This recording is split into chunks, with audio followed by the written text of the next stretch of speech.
अस्सलाम वालेकुम, मैं हूं रेहान तारिक और आप देख रहे हैं दास्ताक। जल्द अज जल्द इंतखाबात की ख्वाहिश रखने वाले इमरान खान अमली तौर पर अपने उसूली मौक़िफ़ और देरीना मुतालबे से खासे दूर दिखाई दे रहे हैं। गुज़श्ता रोज इलेक्शन कमीशन ऑफ पाकिस्तान की जानिब से दिए गए फैसले को अदालत उज़्मा में चैलेंज करने का ऐलान किया गया, मगर आज अदालती वक्त खत्म होने तक तहरीक इंसाफ की जानिब से ना तो कोई पिटीशन सुप्रीम कोर्ट में दायर की गई और ना ही तहरीक इंसाफ की कानूनी टीम मुतहर्रिक दिखाई दी। इलेक्शन कमीशन के 5 मेंबरान के खिलाफ आर्टिकल 6 लगाने का मुतालबा भी महज सियासी नारा महसूस होता दिखाई दे रहा है, जबकि सुप्रीम कोर्ट की जानिब से भी अब तक कोई नोटिस नहीं लिया गया। इलेक्शन कमीशन का फैसला तो एक रोज कबल सामने आया, मगर इस फैसले से कबल भी इमरान खान इंतखाबी तैयारियों और टिकटों की तकसीम के लिए इंतहाई गैर संजीदा दिखाई दे रहे थे, जिससे इस तासुर को मजीद तकवीयत मिलती है कि इमरान खान खुद भी नहीं चाहते कि सूबों और मरकज में इंतखाबात अलहदा हों। इमरान खान की सारी तवज्जो इस वक्त खुद पर कायम केसेस से किसी न किसी तरह निकलने पर दिखाई दे रही है और वो इसके लिए अदालतों से रुजू किए हुए हैं। आज भी chairman Tehreek Insaf Imran Khan Lahore high court में 5 मुकदमात में जमानत के लिए पहुंचे। उनकी अदालत पेशी के मनाजिर देखकर मालूम हुआ कि वो इस कदर खौफ में मुब्तला है और समझते हैं कि उन पर किसी भी वक्त कातिलाना हमला किया जा सकता है। वो गाड़ी में हो तो सेफ्टी शील्ड्स में होते हैं, गाड़ी से उतरकर चल रहे हों तो उनके गार्ड्स उन पर सेफ्टी शील्ड्स का हिसार बना लेते हैं। मालूम होता है कि किसी भी चीज़ से ज़्यादा अहम इस वक्त उनके लिए अपनी जान और अपने ऊपर कायम मुकदमात हैं। आज इस्लामाबाद से उनके लिए एक अच्छी खबर सामने आई है कि जज धमकी केस में उनके नाकाबिल जमानत वारंट गिरफ्तारी को काबिल जमानत वारंट्स में तब्दील कर दिया गया है, जबकि लाहौर हाई कोर्ट ने भी 5 मुकदमात में हिफाजती जमानत में 27 मार्च तक तौसीह कर दी है। आज समाअत का आगाज हुआ तो जस्टिस तारिक सलीम शेख और जस्टिस अनवार हुसैन पर मुश्तमिल 2 रुकनी बेंच ने इमरान खान की हिफाजती जमानतों की दरखास्तों की रजिस्ट्रार ऑफिस के एतराज़ात की। वकील इमरान खान ने कहा कि ऑफिस ने दोबारा हिफाजती जमानत दायर करने का एतराज़ किया था। अदालत ने आज तक की हिफाजती जमानत मंजूर की थी। इस्लामाबाद में इमरान खान के खिलाफ सियासी मुकदमात बनाए गए हैं।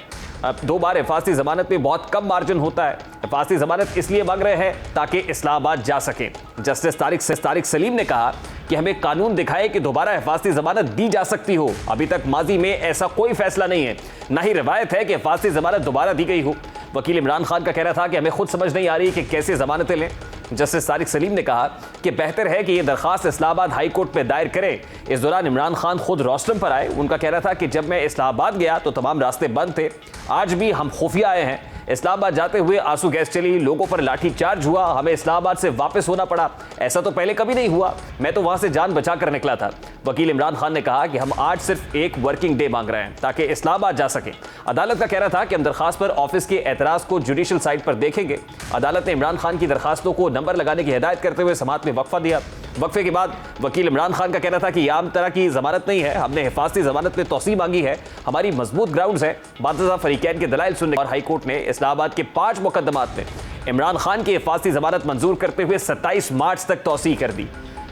आज इमरान खान ने कब्र अदालत में इलेक्शंस के हवाले से पूछे गए सवाल पर रद्दअमल दिया और कहा कि 8 अक्टूबर को क्या चीज़ होगी जो अब नहीं है। क्या इस वक्त माशी हालात ठीक हो जाएंगे, दहशतगर्दी खत्म हो जाएगी? जो सूरत हाल चल रही है उस वक्त सूरत हाल और खतरनाक होगी। इसका मतलब फिर 8 अक्टूबर से भी आगे निकल जाएंगे।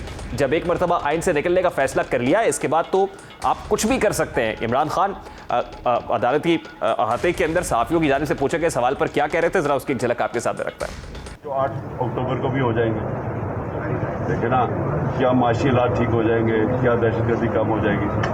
तो जो जिस तरह हालात जा रहे हैं वो तो और बिगड़ने वाले हैं, तो इसका मतलब 8 अक्टूबर से भी आगे चले जाएंगे। अब इलेक्शन कमीशन ने 8 अक्टूबर को दोबारा इलेक्शंस कराने की तारीख दे दी है, लेकिन हुकूमती वुज़रा के बयानात से लगता है कि अक्टूबर में भी इलेक्शंस कराने के हवाले से अभाव मौजूद है। हो सकता है कि इलेक्शंस अक्टूबर में भी ना हो। ये ख्वाजा आसिफ कह रहे हैं। ख्वाजा आसिफ ने आज प्रेस कॉन्फ्रेंस करते हुए क्या कहा, जरा उसकी एक झलक आपके साथ रखता हूं। Since February, in last 1 month or couple of months, the security situation has definitely deteriorated. For yesterday to terrorism, terror incidents have increased. They have escalated over last 2-3 months. So that's not something. The evidence is there. That's not something which is something of our imagination or something which we have concocted or invented. Security situation is there. I'm not aware of but definitely I'm aware of the fact that Ministry of Finance said that under the present circumstances, going through some very tough time financially speaking, so we will not be able to provide funds for elections which are, if you hold these elections now on 30th of April and then again in October, so you are providing funds for the elections twice in a year. गुज़श्ता रोज़ हमारे programme में senior सियासतदान एजाजुल हक ने इस खदशे का इजहार किया था कि जो अब इलेक्शन से भाग रहे हैं, लगता नहीं है कि अक्टूबर में भी इलेक्शंस कराएंगे। आप ये कह रहे हैं कि 8 अक्टूबर को भी इलेक्शंस नहीं होंगे, आप अपनी इन्फॉर्मेशन की बेसिस पे कह रहे हैं, को मालूमात है आपके पास या आपका तज्जिया है? मैंने कहा 8 अक्टूबर को तो इलेक्शंस होने ही नहीं है। इलेक्शन मेरे ख्याल में अक्टूबर एंड या 15 अक्टूबर के बाद में होने। 8 अक्टूबर का तो ऐसे ही उन्होंने जल्दबाजी में टाइम दे दिया। मेरे ख्याल में 18 अक्टूबर है तारीख जो है इलेक्शंस की। दूसरी जानिब नवाज शरीफ ने काफ़ी दिनों के बाद मीडिया से बात की जिसमें उन्होंने इमरान खान को सख्त तनकीद का निशाना बनाया और कहा कि हम तो उनको फ्रॉडिया समझते थे, ये तो दहशतगर्द भी निकल आए।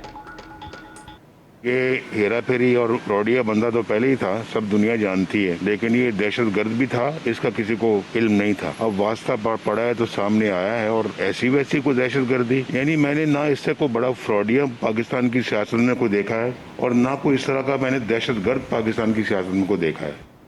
आज सदर मुमलिकत पाकिस्तान आरिफ अलवी ने कहा है कि वज़ीर आज़म शहबाज शरीफ वफाकी और सूबाई हुकूमतों के मुतल्लिका हुक्काम को पंजाब और खैबर पख्तूनख्वा में मुकर्ररा वक्त में आम इंतखाबात के लिए इलेक्शन कमीशन की मावनत की हिदायत कर रहा है। सदर मुमलिकत ने वज़ीर आज़म के नाम खत में कहा कि वज़ीर आज़म तौहीन अदालत समेत मज़ीद पेचीदगियों से बचने के लिए हिदायत करें। वफाकी और सूबाई हुकूमतों को इंसानी हुकूक की पायमाली से बाज रहने की हिदायत की जाए। उनका कहना था कि 2021 के वर्ल्ड प्रेस फ्रीडम इंडेक्स में पाकिस्तान 180 ममालिक में से 145वें नंबर पर था। इस साल के इकदाम से इंडेक्स में पाकिस्तान की दर्जाबंदी मजीद नीचे आएगी। सदर मुमलिकत ने कहा कि वज़ीर आज़म हर शहरी के इंसानी और बुनियादी हुकूक के तहफ़्फ़ुज़ के ज़िम्मेदार हैं। खत के मतन के मुताबिक आरिफ अलवी का कहना था कि सूबाई असम्बलियों की तहलील पर आर्टिकल 224 क्लॉज 2 के तहत 90 दिन के अंदर इंतखाबात कराना जरूरी है। उन्होंने कहा कि गवर्नर खैबर पख्तूनख्वा को भी सूबाई असम्बली के लिए टाइम फ्रेम के मुताबिक तारीख मुकर्रर करने का हुक्म दिया गया था। उनका कहना था कि लगता है कि वफाकी और निगरान हुकूमतों के मुतल्लिका महकमों को ताउन फराम करने से माजूरी जाहिर करने का कहा है। सदर आरिफ अलवी ने कहा कि वफाकी और सूबाई एग्जेक्टिव अथॉरिटीज का फर्ज है कि इलेक्शन कमीशन की मदद करे। मेरी राय में एग्जेक्टिव अथॉरिटीज और सरकारी महकमों ने आइन की खुल्लम खुल्ला खिलाफ वर्जी की है। उनका कहना था कि इलेक्शन कमीशन ने 30 अप्रैल को पंजाब में आम इंतखाबात के इनेकाद के अपने ऐलान पर अमल नहीं किया। इलेक्शन कमीशन ने सुप्रीम कोर्ट के हुक्म की खुल्लम खुल्ला खिलाफ वर्जी की है। उन्होंने कहा कि इलेक्शन कमीशन ने पंजाब और खैबर पख्तूनख्वा के आम इंतखाबात के लिए 8 अक्टूबर की तारीख का ऐलान किया और खत में कहा गया कि तशवीशनाक बात है कि वज़ीर आज़म से सदर से कोई बामानी मशावरत नहीं की गई। इसी मामले पर बात करेंगे। इस वक्त सीनियर सहाफ़ी तज्ज़ियाकार हसन अयूब साहब ने हमें ज्वाइन किया है। हसन अयूब साहब अस्सलाम वालेकुम, बहुत बहुत शुक्रिया आपके वक्त के लिए। आज सदर मुमलिकत की वसातत से एक ख़त तो वज़ीर आज़म को लिखा गया है, लेकिन गुज़श्ता रोज़ पाकिस्तान तहरीक इंसाफ के रहनुमाओं की जानिब से बड़े शद्दोमत से कहा गया कि वो आज इलेक्शन कमीशन के फैसले को सुप्रीम कोर्ट में चैलेंज करेंगे, लेकिन अदालती वक्त गुजर गया, कोई पिटिशन सुप्रीम कोर्ट में नहीं आई। क्या तैयारी नहीं है या आपकी दानिश में हिकमत अमली तब्दील की है तहरीक इंसाफ ने? नहीं, चैलेंज तो वो करेंगे। Pakistan Tehreek Insaf 100% supreme court of Pakistan से रुजू करेगी और यही उनके पास जो लीगल रेमेडी अवेलेबल है, क्योंकि देखिए इलेक्शन कमीशन ऑफ पाकिस्तान ख़ुद एक आइनी इदारा है और उसने जब एक दफ़ा इलेक्शन शेड्यूल अनाउंस हो गया था, जब पंजाब के हवाले से अगर बात करें तो 30 अप्रैल जो है वो पोलिंग डेट जो है वो अनाउंस की थी इलेक्शन कमीशन ऑफ पाकिस्तान ने।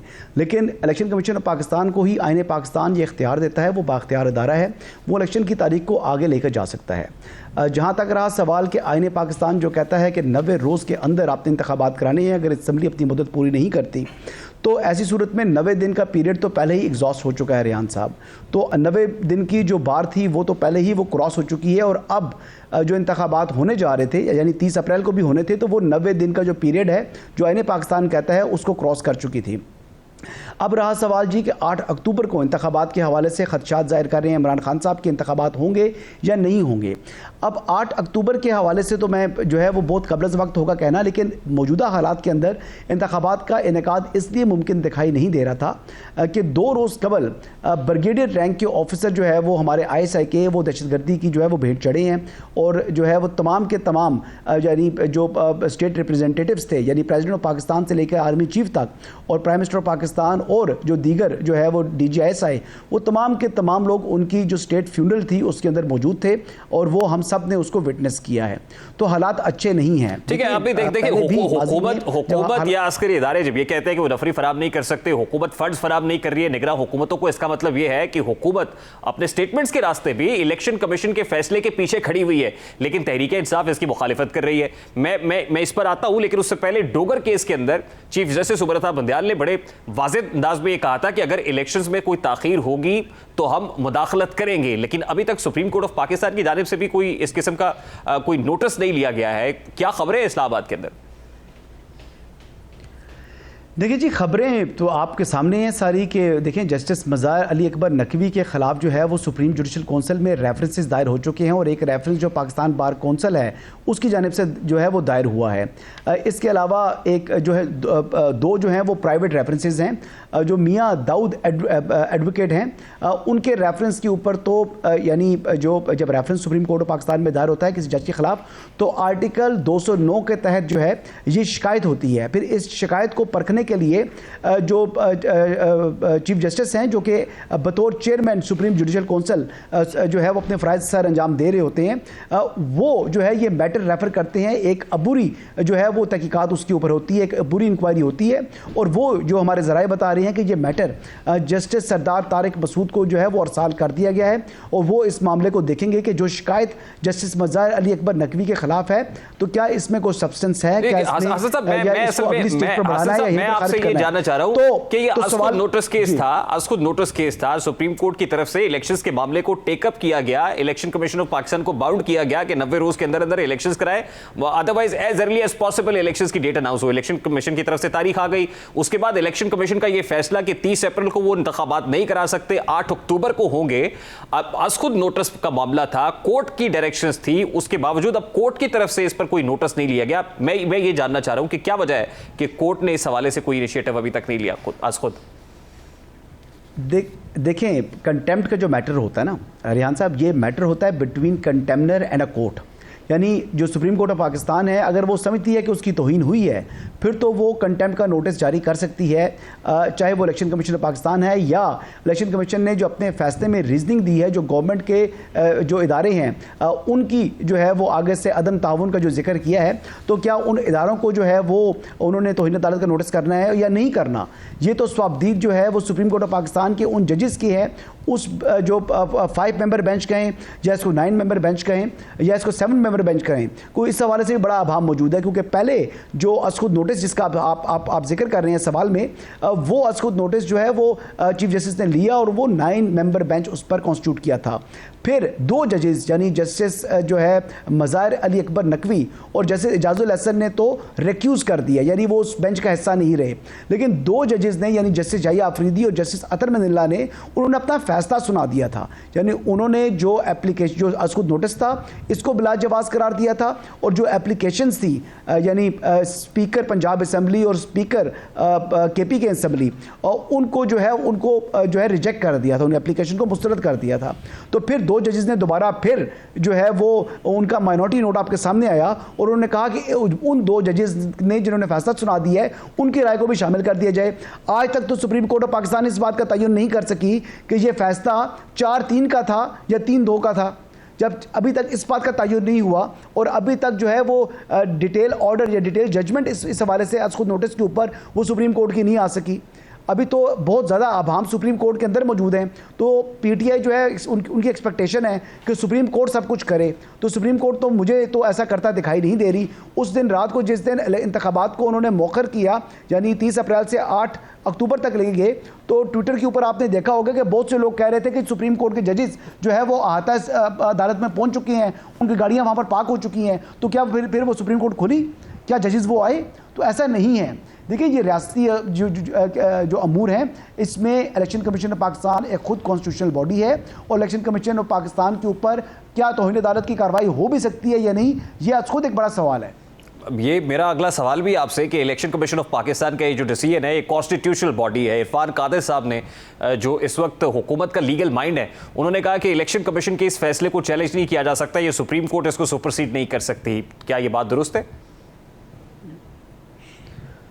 जी बिल्कुल 100% दुरुस्त है। इरफान कादिर साहब इस वक्त प्रिंसिपल लॉ ऑफिसर नहीं है, अभी तो वो SAPM है यानी लेकिन इसके बावजूद अभी उनका नाम कंसिडर हो रहा है। आज अटॉर्नी जनरल फॉर पाकिस्तान ने जो है वो इस्तीफ़ा दे दिया है शहजाद अलाई ने, और शहजाद इलाही साहब के बाद दो ही नाम जो है वो इस वक्त काबिल गौर हैं वफाकी हुकूमत की को बतौर अटॉर्नी जनरल के ओहदे के लिए।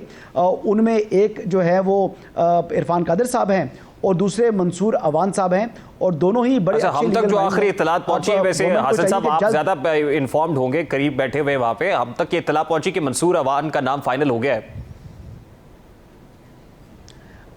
ये उनकी एक मुलाकात थी आज प्राइम मिनिस्टर पाकिस्तान के साथ। जी बिल्कुल, मैं इस बात की तस्दीक करता हूं कि उनकी मुलाकात हुई भी है, लेकिन ये मुलाकात उनकी बतौर अटॉर्नी जनरल तैनाती के हवाले से नहीं थी।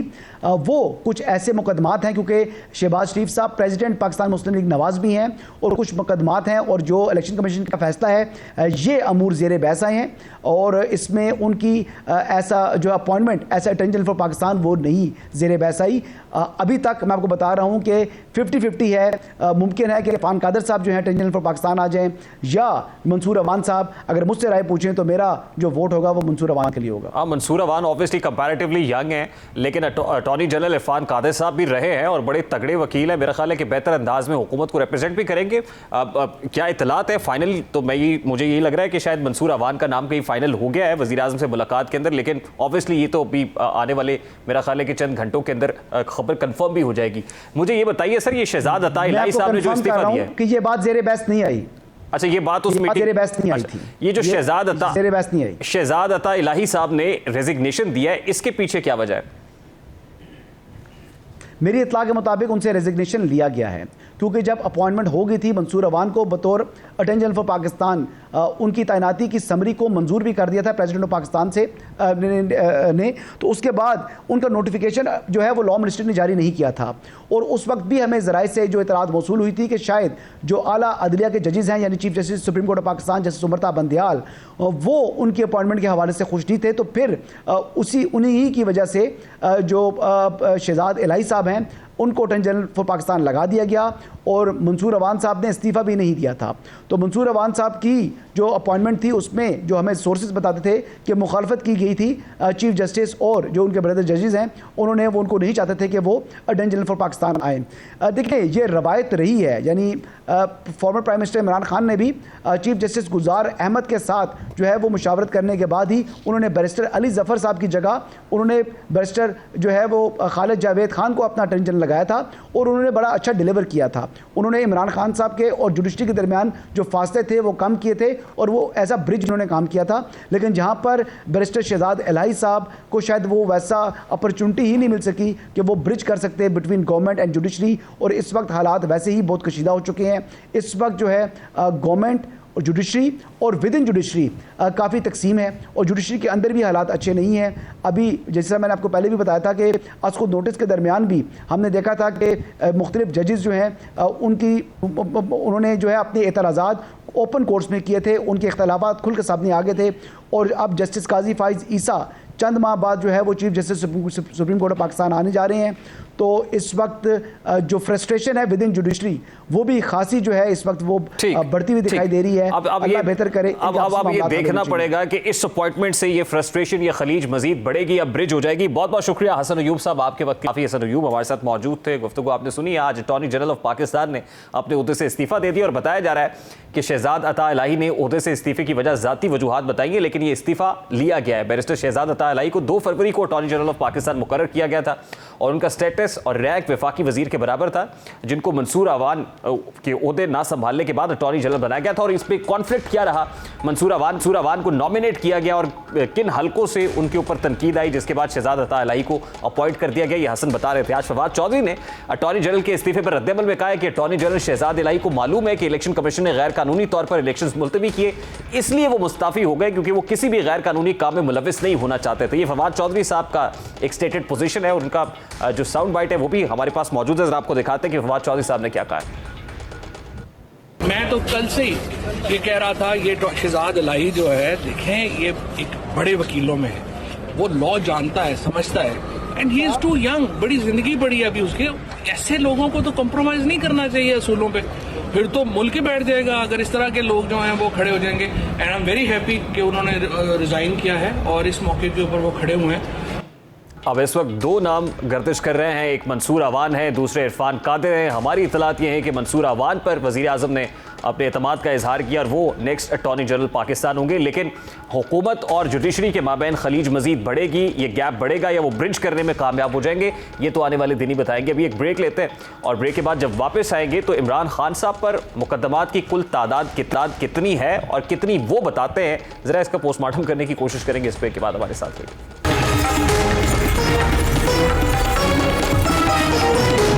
हिटलर के सियासी मुशीर और नाजी पार्टी का थिंक टैंक समझे जाने वाले गोएबल्स ने कहा था कि झूठ इतना बोलो कि सच लगने लगे। गोएबल्स के इस कुलिये पर चेयरमैन तहरीक इंसाफ इमरान खान कुली तौर पर अमल पैरा हैं। वो मकबूलियत के इस स्टेज पर बराजमान है जहां से सच भी कीड़े मकोड़े ही दिखाई देते हैं, लिहाजा वो हर बात को बढ़ा चढ़ाकर और हकीकत के बरक्स पेश करने में अपना कोई सानी नहीं रखते। सादिक और अमीन करार दिए जाने वाले इमरान खान की सदाकत और अमानत का आए दिन ड्रॉप सीन हो रहा है। उनको ये टाइटल देने वाले साकिब निसार भी कह चुके हैं कि ये जुज़वी टाइटल था और यह थोड़ा सा सादिक और अमीन था, बाकी सारा झूठ था। जबकि जनरल कमर जावेद बाजवा भी अपने रिटायरमेंट के बाद मुसलसल इमरान खान पर झूठे होने का इल्ज़ाम लगा रहे हैं। हमने खान साहब के कुछ ताज़ा तरीन इल्ज़ामात और बयानात की फहरिस्त निकाली है, जिस पर जब तफ्तीश की गई तो पता चला कि ये झूठ है। झूठों की इस फहरिस्त में सबसे पहले केस की बात कर ले तो सबसे पहले फवाद चौधरी साहब मार्च को बताया कि खान साहब पर 75 केसेस दर्ज हो चुके हैं। जब इस बारे में खान साहब से पूछा गया तो उन्होंने बताया कि मेरे पर 85 केसेस दर्ज हो चुके हैं। ये बात करते हुए वो काफ़ी फ़ख्र महसूस कर रहे हैं। उन्होंने केसेस की सेंचुरी का भी इयादा किया था। इमरान खान साहब अपने ऊपर दर्ज मुकदमात के हवाले से सबसे पहले क्या कहते हैं, ज़रा उसकी एक झलक आपके सामने रखता है। कोई श्योरिटी दी हुई है कि इमरान खान को जेल में डालेंगे, ये उसका हिस्सा है, इसमें कानून का कोई हिस्सा नहीं है। और 5 और केस कर दिए, 85 केस हो गए मेरे। इमरान खान बता रहे थे कि उन पर 85 मुकदमात है, लेकिन सिर्फ 4 रोज बाद खान साहब दोबारा कौम से खिताब करते हैं और फिर अपने ऊपर केसेस की तादाद 96 बताते हैं। 96 मुकदमे केसेस मेरे ऊपर कर दिए, 96। जब मैं घर से बाहर निकलता और नए केसेस हो जाते हैं। अब जब खान साहब के सपोर्टर्स उनके केसेस की सेंचुरी का इंतजार कर रहे होते हैं ताकि उनका नाम Guinness book of world record में लिखवाया जा सके, केसेस की सेंचुरी पर हुकूमत को ताने दिए जाते हैं, तब खान साहब कौम से फिर खिताब करते हैं और अपने ऊपर केसेस की तादाद 143 बताते हैं। यानी चंद दिन में ही 50 से ज्यादा केसेस का इजाफा हो जाता है। कोई और केस दे दिया उसका, तो पता चला कि मेरे ऊपर इस वक्त 143 केसेस हो चुके हैं। अब दिलचस्प बात यह है कि इन तमाम केसेस में खान साहब को जमानत कबल गिरफ्तारी मिल चुकी है। यानी जैसे ब्लैंकेट, जिसे ब्लैंकेट बेल कहा जाता है, ये ब्लैंकेट बेल रखते हैं। सूबों और इदारों की जानिब से खान साहब पर जो केसेस की तादाद बताई गई है वो कुल मिलाकर 37 बनती है, जिनमें 6 केस पंजाब में, 28 केसेस इस्लामाबाद यानी वफाक में, 1 केस बलूचिस्तान में, जबकि 2 केसेस FIA की तरफ से और 2 नोटिस हैं जिनकी नैब ने तामील करानी है। यानी 150 केसेस वाली बात बिल्कुल मफरूजा है, बल्कि झूठ है और सिर्फ अपने कारकुनान की हिमायत लेने और उन पर अपनी मजलूमियत का रोना रोने के लिए है, एक विक्टिम कार्ड खेलने के लिए। असल हकीकत कुछ और है। इन 37 केसेस में भी सिर्फ 10 केसेस ऐसे हैं जो हुकूमती इमा पर हैं, जिसका ताल्लुक माली करप्शन, मनी लॉन्ड्रिंग, इख्तियारात का नाजायज़ इस्तेमाल और तौहीन अदालत जैसे केसेस से है। इससे जुड़े एक और झूठ की बात करते हैं। 14 मार्च को खान साहब ने इंटरनेशनल मीडिया को बताया कि उनको 18 मार्च तक अदालत ने प्रोटेक्टिव बेल दी है। फिर इसी इल्ज़ाम को उन्होंने मुसलसल 15 मार्च और 16 मार्च को दोहराया। लेकिन जब लाहौर की अदालत ने हिफाजती जमानत के लिए दरखास्त की समाअत की तो उन्हें बताया गया कि आपको कोई प्रोटेक्टिव बेल नहीं मिली। अदालत का हुक्मनामा यह था कि इमरान खान को 18 मार्च को गिरफ्तार करके पेश किया जाए और उमूमी तौर पर गिरफ्तारी 1-2 दिन पहले, जिस दिन पेशी होती है उस दिन गिरफ्तारी नहीं होती। फिर हमने देखा कि अपने झूठ को सच बताने के लिए उन्होंने रियासत से टकराने का फैसला किया। कारकुनान को भी यही झूठ बताया गया कि पुलिस गलत तौर पर पकड़ने आ गई, मेरे अरेस्ट वारंट नहीं है बल्कि मुझे प्रोटेक्टिव बेल हासिल है। कारकुनान को बताया गया कि खान साहब को पकड़कर बलूचिस्तान ले जाया जाएगा और वहां उन्हें कत्ल कर दिया जाएगा। फिर खान साहब ने बहादुरी का ड्रामा भी रचाया कि मैं तो गिरफ्तारी देने के लिए जा रहा था, मैंने अपना बैग भी पैक कर लिया था, लेकिन दरअसल ऐसा कुछ भी नहीं हो रहा था। बल्कि हमने वो ऑडियो सुनी जिसमें यास्मीन राशिद और अली अमीन गंडापुर कारकुनान को धमका रहे, पार्टी टिकट चाहिए तो बंदे लेकर जमान पार्क पहुंचो। एसपीडे खान साहब ने क्या है, सारे एमपी एमएनएस नो एमपीज नो फोन करो करना और वो कर लेने जी पहुंचन बंदे लेके पहुंचन। उन्होंने कॉल कह दियो मेरे वालों जेड़ा नहीं पहुंचा मैं कोई टिकट नहीं देना। मैं हुणे खान नाल डायरेक्टली गल कही। और फिर उसी वक्त एक और झूठ बोला जा रहा था। खान साहब ने मजलूमियत का ड्रामा रचाते हुए अपने सामने कुछ शेल्स और गोलियों के खौल रखे और इंटरनेशनल मीडिया को बताया कि ये गोलियां पुलिस वालों ने उनके कारकुनान पर फायर की हैं। लेकिन हैरानकुन बात यह है कि उनके किसी कारकुन को गोली नहीं लगी, बल्कि वो झूठ बोलते हुए ये बुनियादी नुकता भी नज़रअंदाज कर गए कि गोली का खोल वहाँ गिरता है जहाँ से गोली फायर की जाती है। अगर बाहर से पुलिस ने फायरिंग की होती तो गोली के खोल बाहर गिरने चाहिए थे, घर के अंदर नहीं। बहरहाल हो सकता है कि खान साहब की मकबूलियत को देखते हुए साइंस ने भी कोई यू टर्न ले लिया हो। अब एक और झूठ की जानिब आपकी तवज्जो दिलाते हैं। इस्लामाबाद की जुडिशल कॉम्प्लेक्स में खान साहब की पेशी के मौके पर एक शख्स की वीडियो सामने आई जो दूसरे कारकुनान को इश्ताल दिला रहा था, उन्हें गाड़ियां जलाने की तरगीब दे रहा था। खान साहब ने उस शख्स की वीडियो ट्वीट करके इल्जाम लगाया कि यह पुलिस या किसी एजेंसी का बंदा है जो हमारे कारकुनान को इश्ताल दिला रहा है। लेकिन उसके कुछ ही देर बाद खान साहब को पता चला कि वो तो उनका अपना ही पाकिस्तान तहरीक इंसाफ का कारकुन है। उसकी तहरीक इंसाफ के रहनुमाओं के साथ पुरानी तस्वीर भी सामने आ गई, तो खान साहब ने वो तस्वीर डिलीट की और वहां से भाग गए। अब ये रीसेंट ऐसी स्टेटमेंट्स हैं, ये रीसेंट ऐसे बयानात हैं जिनका कोई लॉजिकल आर्गुमेंट नहीं था, कोई मंतकी बेसिस के ऊपर, लॉजिकल ग्राउंड्स के ऊपर नहीं कही गई, और उसके बाद अल्टीमेटली इस पर से यू टर्न लेना पड़ा। तो आज सूरत कि इमरान खान साहब के ऊपर कुल जो मुकदमात है उनकी तादाद 37 है, जबकि बताया जा रहा है कि 143 मुकदमात उन पर कायम है और मुकदमात की सेंचुरी मुकम्मल कर चुके हैं। और ऐसे ही 5 झूठ जो रिसेंट हिस्ट्री में बोले गए वो हमने आपके सामने रखे हैं। अभी एक ब्रेक लेंगे और ब्रेक के बाद जब वापस आएंगे तो गुफ्तगू को कंटिन्यू करेंगे। हमारे साथ रहिएगा।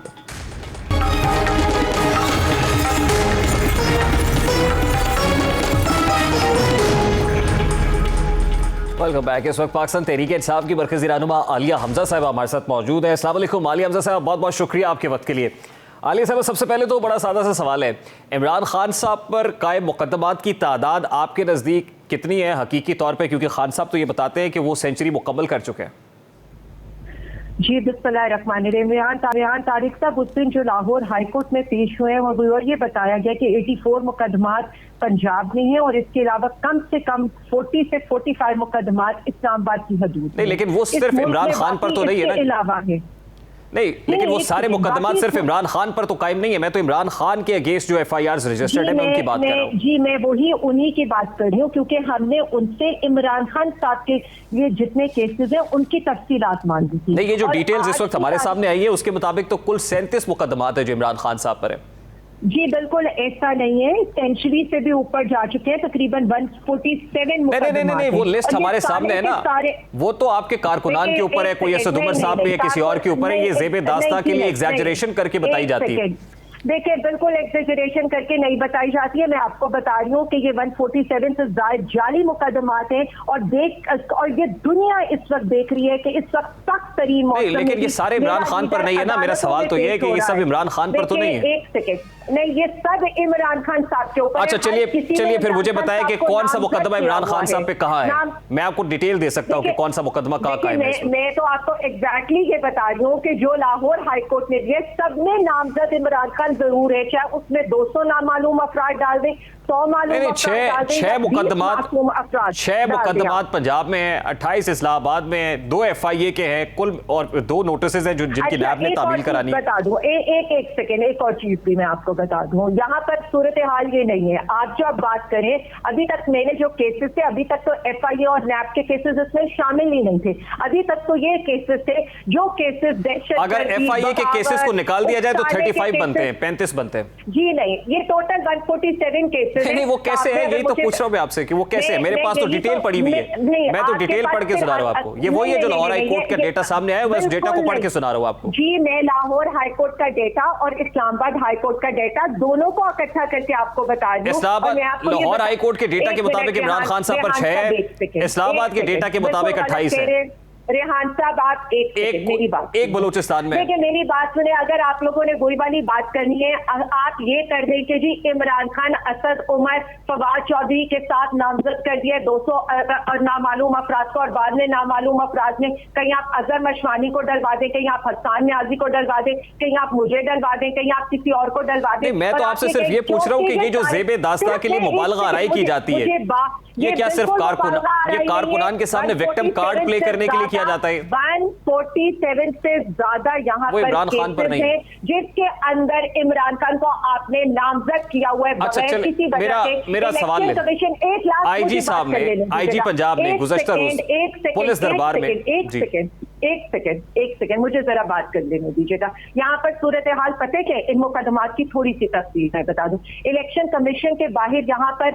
लोग मुजाहिरा करते हैं, इमरान खान साहब लाहौर में होते हैं, इस्लामाबाद में मुजाहिरा हो रहा होता है, इमरान खान साहब को नामजद कर दिया जाता है। जुडिशल कमीशन में इमरान खान साहब ने पेशी होनी है, नहीं, जिसमें इमरान खान, यही तो आप मेरी बात नहीं सुन रही ना, कि जिसमें इमरान खान साहब नॉमिनेटेड है, उन मुकदमात की टोटल तादाद जो है वो 35 है। बात सुनने बिल्कुल नहीं है, 147 है और अभी वो 147 फैक्चुअली इनकरेक्ट है, आप उसको प्लीज टैली कर लीजिएगा। नहीं, वो फैक्चुअली इनकरेक्ट है, आप उसको प्लीज टैली कर लीजिएगा।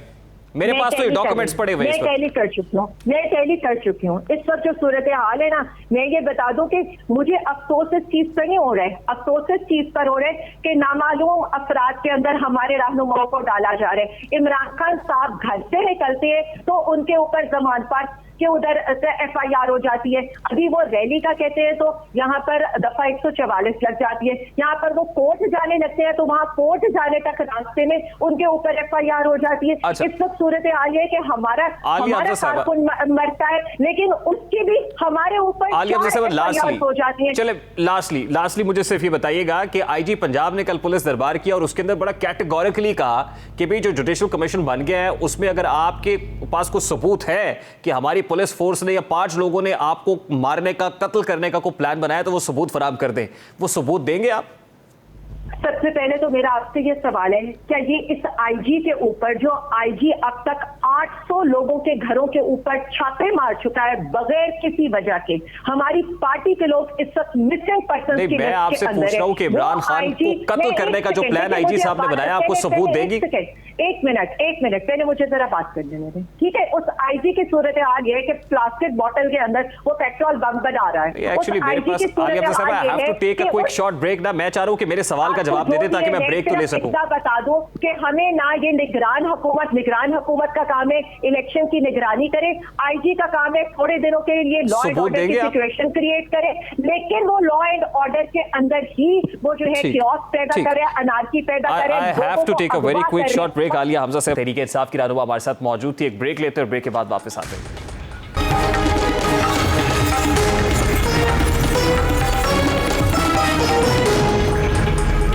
Welcome back. पाकिस्तान और इंडिया वैसे तो 75 बरस कबल अलग हो चुके हैं, लेकिन दोनों ममालिक में अब भी बहुत सारी इक़दार मुश्तरक है, जैसे कि सियासी मुखालिफिन को इंतकामी कार्रवाइयों का निशाना बनाना, केसेस में फंसाना और फिर केसेस की बुनियाद पर सियासत को चमकाना। ऐसा ही कुछ नया और अनोखा गुज़श्ता रोज़ इंडिया में हुआ, जहां गुजरात में उधर मकामी अदालत ने मुल्क की सबसे बड़ी ऑपोजिशन पार्टी कांग्रेस की जनता पार्टी BJP के कानून साज परनेश मोदी, उन्होंने सरबराह राहुल गांधी को सन 2019 की इंतखाबी मुहिम के दौरान वज़ीर आज़म नरेंद्र मोदी को मुजरिम कहने पर 2 बरस कैद की सजा सुनाई है। ये मुकदमा हुक्मरान भारतीय जनता पार्टी ने दायर किया था, जिनका दावा था कि राहुल गांधी ने 2019 में एक इंतखाबी रैली में तकरीर के दौरान पूरी मोदी बरादरी को बदनाम किया। राहुल गांधी ने मुबैना तौर पर जनूबी रियासत कर्नाटक में एक रैली के दौरान कहा था कि तमाम चोरों के नामों के साथ मोदी क्यों जुड़ा होता है, चाहे वो नीरव मोदी हो, ललित मोदी हो या नरेंद्र मोदी हो। राहुल इंडिया के वजीर आजम, मफरूर बिजनेस टाइकून नीरव मोदी और इंडियन प्रीमियर लीग IPL के साबिक सरबराह ललित मोदी का हवाला दे रहे थे। इस केस के दौरान जब जज ने राहुल गांधी से पूछा कि उन्होंने अपनी गलती कबूल की, तब इस सवाल पर राहुल ने कहा कि उन्होंने जानबूझकर कुछ नहीं कहा और उनके बयान से दरखास्त गुजार को कोई नुकसान नहीं पहुंचा। इस पर दरखास्त गुजार के वकील ने दलील दी कि राहुल गांधी पार्लियामेंट की रुकन है, जहां पूरे मुल्क के लिए कानून बनते हैं। ऐसे में अगर राहुल गांधी को कम सजा सुनाई जाती है तो समाज में एक गलत पैगाम जाएगा कि जो लोग कानून बना रहे होते हैं उन्हें सजा कम दी जाती है। अदालत ने गुज़श्ता हफ्ते इस मामले में दोनों फरीकैन के दलाइल सुने थे और 23 मार्च को फैसला सुनाने की तारीख दी थी। सजा सुनाई जाने के फौरन बाद राहुल गांधी को 30 दिन के लिए जमानत मिल गई है। अब जिस तरह की बातें राहुल गांधी करते हैं, तकरीबन ऐसी ही बातें इमरान खान साहब अपने सहाफ़िन के खिलाफ कर रहे होते हैं। राहुल गांधी की तरह अगर इमरान खान को कोई सजा दी जाती है तो मेरा ख्याल है कि वो सारी उम्र जेल की काल कोठरी में रहेंगे। प्रोग्राम का वक्त अपने इख्तिताम को पहुंचे, आपसे मुलाकात होगी इंशाल्लाह अगले हफ्ते। अब तक रखिए ख्याल, अल्लाह हाफ़िज़।